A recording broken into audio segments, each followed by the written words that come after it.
Potret wajahku adalah foto paling terkenal di dunia dan menjadi simbol global perlawanan dan revolusi. Namaku Ernesto Che Guevara.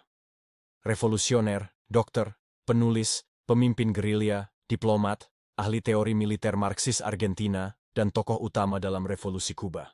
Sebelum bergabung dalam gerakan revolusioner, awalnya aku mahasiswa kedokteran muda yang melakukan perjalanan ke seluruh Amerika Selatan dan menjadi radikal karena menyaksikan kemiskinan, penyakit, dan kelaparan. Melihat ketidaksetaraan sosial dan ketidakadilan ini, kemudian memicu semangat revolusioner pada diriku. Pada tahun 1955 aku bertemu dengan Fidel Castro di Meksiko dan ikut serta dalam ekspedisi bersama Castro dan pasukan gerilya yang dikenal sebagai Granma ke Kuba pada tahun 1956. Inilah awal revolusi Kuba dan namaku mulai dikenal. Aku berperan penting dalam keberhasilan revolusi Kuba yang menggulingkan rezim diktator Fulgencio Batista pada tahun 1959. Setelah kemenangan revolusi, aku menjabat sebagai pemimpin Bank Sentral dan kemudian sebagai Menteri Industri Kuba.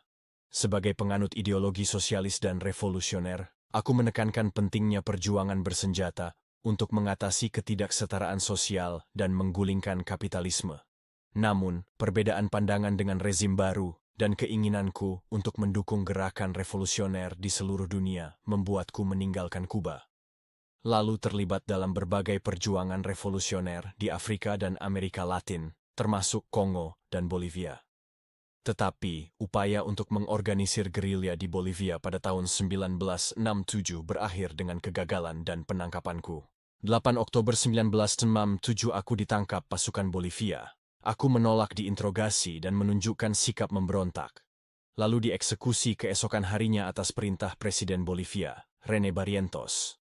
Eksekusi itu dilakukan oleh Mario Transersan militer Bolivia, yang berlangsung tanpa pengadilan resmi. Meskipun dianggap sebagai pahlawan bagi sebagian beberapa orang, aku juga mendapat kritik dan kontroversi. Beberapa mengkritik metode yang kugunakan selama revolusi Kuba dan di tempat-tempat lain.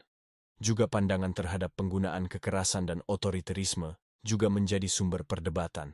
Tapi tak dapat disangkal bahwa aku memiliki dampak besar pada sejarah dan pola pikir revolusioner di banyak tempat di dunia, yang mewakili semangat perlawanan terhadap ketidaksetaraan dan penindasan.